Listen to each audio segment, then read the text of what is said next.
আমরা আসলে এমন একটা জেলায় বাস করি, আমাদের ফেনী জেলা। মন চাইলে ছুটে চলে যেতে পারি পাহাড়ে, মাত্র 20 থেকে 25 মিনিট সময়ের ভিতরে। মন চাইলে চলে আসতে পারি সাগরে। তো দেখুন, আমার এই পিছনে আছে ঠিক বঙ্গোপসাগর, আবার আমার এই পাশটায় ঠিক পিছনে আছে হচ্ছে চট্টগ্রামের পাহাড়গুলা। মূল কথা হচ্ছে, এখন আছি আমি বাংলাদেশ তথা দক্ষিণ এশিয়ার ভিতরে সর্ববৃহৎ যে ইকোনমিক জোন, এখন আমি আছি সেখানে।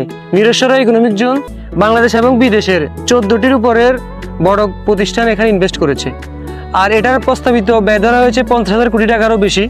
আর এখানে 30 লাখের উপরে মানুষের কর্মসংস্থান সৃষ্টি হবে। আর এই ইকোনমিক জোনটা 3টা জেলা নিয়ে গঠিত। একটা হচ্ছে আমাদের ফেনী, একটা হচ্ছে নোয়াখালী, আর একটা হচ্ছে চট্টগ্রাম। আর এটার বেশিরভাগ অংশটা আছে চট্টগ্রামে। এখান থেকে শুরু করে একদম আমাদের ফেনী, সোনাগাজী, মুসাপুর পর্যন্ত এটা বিস্তৃত থাকবে।